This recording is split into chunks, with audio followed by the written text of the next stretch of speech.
Hi, everybody. My name is Garces. I'm a third-year master's student at the MD Anderson UT Health Graduate School of Biomedical Sciences. And today I'm here to talk to you about the effects of combining proton radiotherapy with IDH1R132 inhibitors to treat glioma stem cells. So just to start off, introduction to gliomas. Gliomas, malignant gliomas, that is the most prevalent form of brain cancer in the United States to date. And it is a cancer, it is the most common form of malignant central nervous system tumor. In the United States, there are approximately 80,000 new primary brain cancer diagnoses per year, but 25% of them are malignant glioma.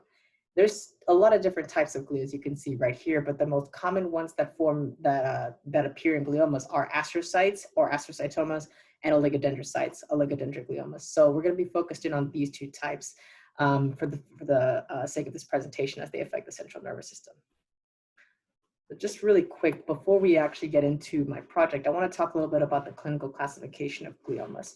So gliomas are classified from a scale of 1 to 4. So grade 1 is considered the most benign and affects the lowest mean patient age, while grade 4 is the most malignant, most aggressive, and the one that carries with it the worst patient outcomes. We're going to be talking mainly about the differences between primary and secondary GBM right now as well, because primary GBM affects primarily elderly patients, while secondary GBM affects mainly younger adults. The difference between the two is that primary GBMs, these tumors develop without any known precursors, while secondary GBMs actually end up developing from grade 2 glioma, which are known as lower grade glioma, all the way up to the secondary glioblastoma, as you can see right here. And the reason why we're going to be focusing on low-grade gliomas is because these gliomas specifically present a unique genetic pattern that is the subject right now of several papers, as well as can be used for therapeutic interventions.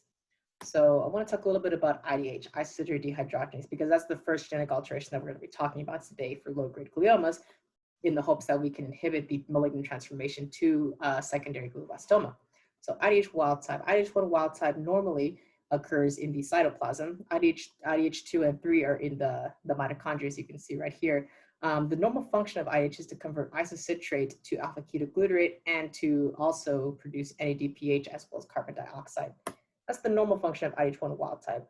However, in gliomas, 70 to 80% of low-grade gliomas and secondary glioblastomas actually have a mutation in IDH1 known as IDH1R132H that actually promotes the conversion of alpha-ketoglutarate, which is originally what isocitrate does. IDH converts isocitrate to alpha-ketoglutarate, but the mutation eventually ends up reducing it further from alpha-ketoglutarate to hydroxyglutarate, while also oxidizing NADPH in the process to NADP+.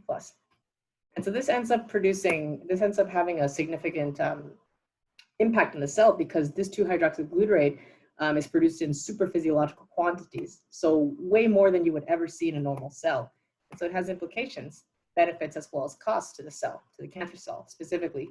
I wanted to focus in on the benefits really quick, because it's been shown before that 2-hydroxyglutarate actually promotes the production of reactive oxygen species, as well as impairs DNA damage repair via the homologous recombination pathway, while also promoting DNA hypermethylation at the epigenetic level, and producing what's called the GSIM phenotype, which is associated with improved patient survival. So overall, I've shown that IDH1R132H is actually a beneficial thing to the patient, because it ends up actually, promoting the death of cancer cells, but also in the clinic, it actually shows it shows better patient prognosis as well. And the second alteration that we're going to talk about is ATRXLoss. The combination of ATRXLoss and IDH1R132H occurs in astrocytoma patients, which is a form of low-grade glioma that we talked about earlier in the presentation. So ATRX, it stands for alpha-thalassemia retardation X-linked syndrome. So it codes for, it is a chromatin remodeling protein. So what ends up happening is that ATRX recruits the protein DAX, which ultimately ends up recruiting histone 3.3 and deposits telomere, and deposits a histone H3.3 at telomeres and at pericentromeric heterochromatin. But it's also been shown in one paper, which is by Cushman et al. In 2016, to essentially impair non-homologous end joining, but while also increasing the alternate lengthening of the telomeres phenotype. But this area of research is very much under investigation. So these are great and all. We have two distinct therapeutic modalities, or sorry, genetic alterations that can be the subject of therapeutic interventions. However, we not only need to consider the glioma tumor itself, but we also need to consider the stem cell population, specifically the cancer stem cell population. So cancer stem cells, with a quick definition, just like normal stem cells, they're undifferentiated. But in the case of the cancer stem cells, they're also tumor initiating cells. So essentially what happens is that these CSCs are extremely chemoradioresistant, immunoresistant, and it can differentiate. So you can differentiate into any type of cell within the glioma mass, but also the glioma cells can de-differentiate into cancer stem cells, which is actually quite an interesting thing. As you can probably know right here, it promotes metastasis, vasculogenesis, and tumorigenesis, and ultimately these cell types are the #1 cause of tumor recurrence in patients so far.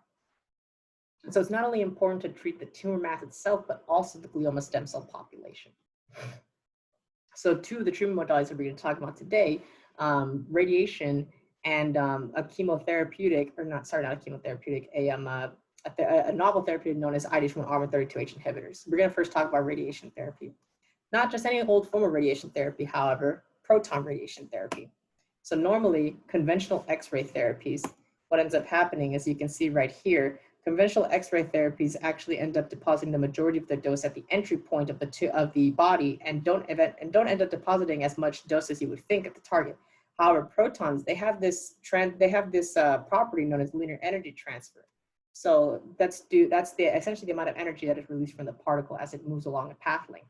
So essentially what that means is that as the particle moves through the body, it deposits a lower depth, it deposits a lower dose as it enters, but it saves its dose essentially until you get to the target. So that's the benefit of proton therapy. It's specific and it doesn't induce as much non-specific damage to the body as X-rays do. It's more biologically effective as well.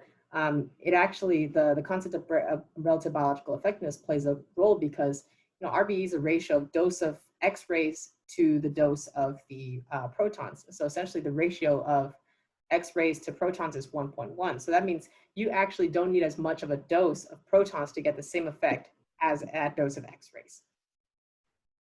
So that's why we're using proton therapy, just because it's also been shown to induce more clustered double-strand DNA damage compared to X-ray therapy conventionally. So now I can talk a little bit about the mutant IDH1 inhibitor. So this is actually a more novel form of therapeutic. Proton therapy has been around for several decades now for the treatment of head and neck cancers, but mutant IDH1 inhibitors actually are a new form of therapeutic. So there's many different inhibitors that have been developed right here, and a lot of them have been proven to impair tumor growth and differentiation and promote differentiation of glioma stem cells in vivo. Specifically ivosidenib and the vorasidenib that we're going to be focusing on today, and that's mainly why we chose them. The reason why I chose ivosidenib and vorasidenib to focus in on the study is because these are currently in phase 1 clinical trials for low-grade glioma specifically. As you can see right here, there's a study at UCSF that is enrolling patients for, patients that have low-grade gliomas to use AG120 and AG881, which is ivosidenib and vorasidenib respectively. However, the combination of radiation therapy with these novel therapeutics hasn't been focused on in the literature as of yet. In terms of glioma stem cells, there's almost no literature pieces that focus in on this combination specifically. So therefore, that's what I'm doing right here. Objective is to establish essentially what happens when you combine IDH1 R132 inhibitors with proton therapy. And the way that I'm going to use to quantify, the success or failure of this combination is through GSC self-renewal capacity. And my hypothesis is that actually combining these inhibitors with proton therapy is non-beneficial to the patient and will actually end up promoting the self-renewal of the glioma stem cell population, ultimately impair the patient survival rate. As you can see right here, this is my working model.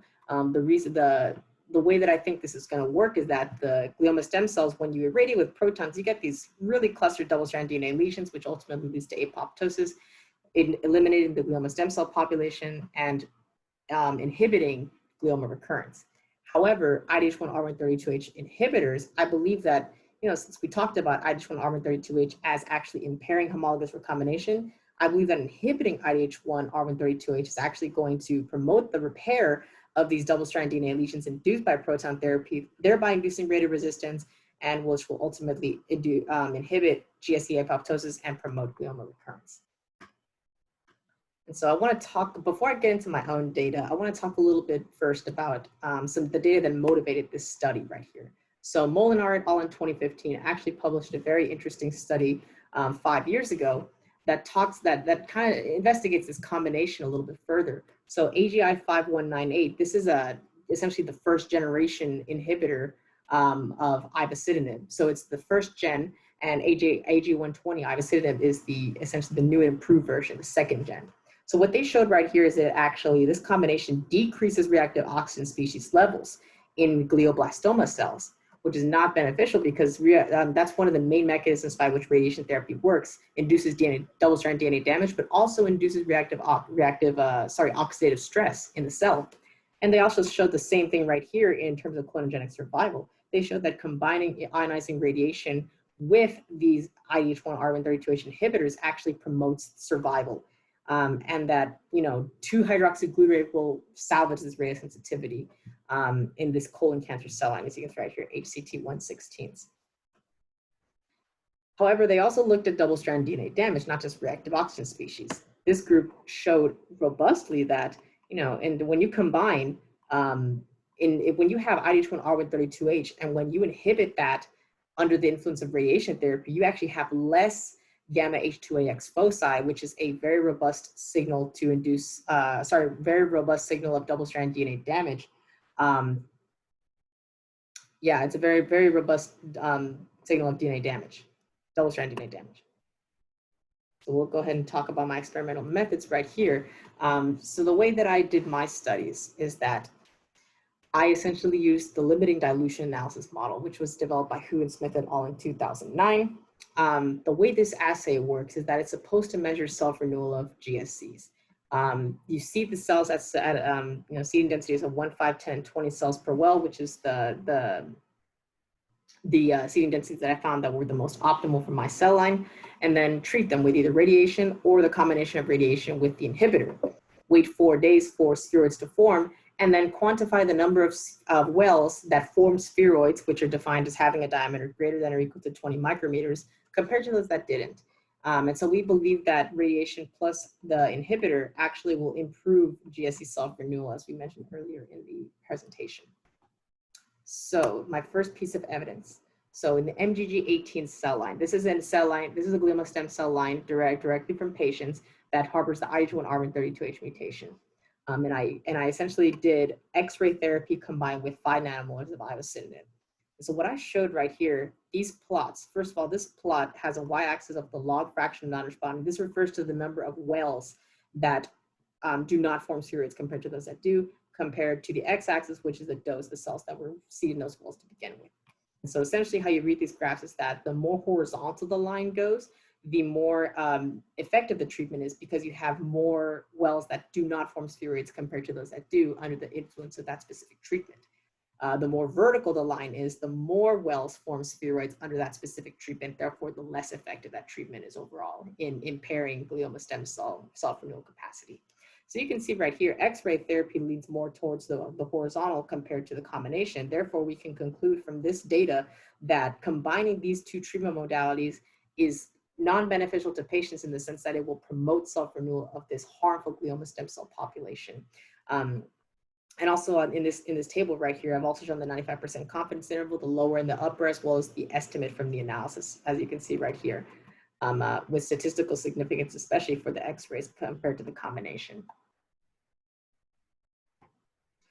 Additionally, I did this with proton therapy. So we followed up with these results in the same cell line, but we did proton therapy instead of X-ray therapy. And we saw the same results, not as robustly since we didn't see any significance, but that's also important because that shows that, either combining these inhibitors with proton therapy or any radiation therapy either doesn't give you any added benefit, or it actually detracts from your overall goal of impairing self-renewal capacity of this harmful cell population. And so we found that very interesting, especially compared to the 10 nanomolar ivosidenib, which we found actually fairly interesting because ivosidenib alone impairs glioma stem cell self-renewal capacity more so than any of these treatment modalities. We also proved this in another cell line. This is the TS603 cell line. This is a cell line that has IH1R132H in it as well. And so we saw the same results for proton therapy, same dose of proton, same dose of ivosidenib. So you can see right here, it's actually more robust in this cell line. So comparing protons alone compared to protons with ivosidenib, there's a very distinct difference leaning, which implies that the combination therapy is not the most effective in terms of inhibiting self-renewal capacity of GSEs. Now, the final thing I wanted to show was that before I show the last piece of data, I need to show this data first. So this is ATRXLoss. Remember we talked about in the beginning of the presentation, ATRXLoss. It's a pretty new form of, it's a pretty new genetic alteration that's been found in lower grade gliomas. It's the loss of that chromatin remodeling protein ATRX that has been shown to impair non-homologous end joining. So we actually wanted to take a look at cell lines that had both ATRXLoss and IH1R132H. But first we wanted to see what ATRXLoss actually does compared to the wild type under the influence of proton therapy. So you can see right here, ATRXLoss on its own, when it's just radiation, this is just proton radiation therapy. Proton radiation itself, just comparing ATRXLoss to ATRX wild type, ATRXLoss actually inhibits self-renewal capacity when you just have the proton radiation alone. And if you take a look right here in the table, this is the fold reduction compared to 0 gray. The fold reduction refers to the amount of the self-renewal capacity compared to the control, the 0 gray. The ATRXLoss irradiated with protons has the highest value for that, the highest fold reduction. And so finally, we can take a look at the last bit of data, which is actually very important because this is protons and ivosidenib in this GS818, IH1R132H, and ATRXLoss cell line. So this is very important because this is really relevant to astrocytoma patients. Astrocytoma patients have this exact genetic profile, ATRXLoss and IH1R132H. Even though ATRXLoss on its own, under the influence of radiation therapy alone, impairs glioma stem cell renewal capacity, ATRXLoss in the context of IH1R132H, specifically when the inhibitors are used alongside radiation therapy, actually doesn't help you at all. It actually promotes the formation of glioma stem cells, neurospheres. You can see right here in this graph. And we also tested this not only in ivosidenib, but vorasidenib, which is another IH1R32H inhibitor currently in clinical trials, and we saw the same results. So what do we take away from this? We take away that combining radiation therapy with IH1R132H inhibitors promotes self-renewal in both cell lines that harbor IH1R132H alone, as well as IH1R132H and ATRXLoss. And that proton therapy alone, not combined with radiation, not combined with IH1R132H inhibitors, is the most effective to kill the glioma stem cell population and ultimately prevent the transformation of low-grade gliomas into secondary glioblastomas. Just to reiterate the model right here. And so my future directions, I'm going to do I'm going to lean to more the mechanistic side of things. Now that we've shown that self-renewal capacity when combining radiation with IH1R132H inhibitors is not the beneficial way to go, we want to go ahead and take a look in terms of double-strand DNA lesions. We want to take a look at what happens in terms of the radiation, what happens in the double-strand DNA damage, also in the apoptosis and necrosis of combining radiation with IH1R132H inhibitors.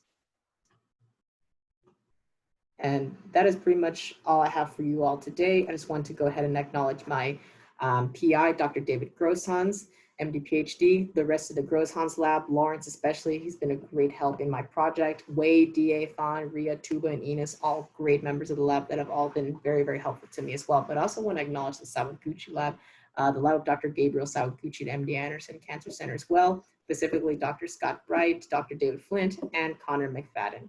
And also finally, my advisory committee members, specifically Krishna Bhatt, that has been a very, very, very useful mentor for me throughout this project. Also Fadagwan, Stephen Lin, and again, Gabriel Sawaguchi, and also my institutional support right here. Thank you so much for taking the time to listen to my presentation, and I'll take any questions.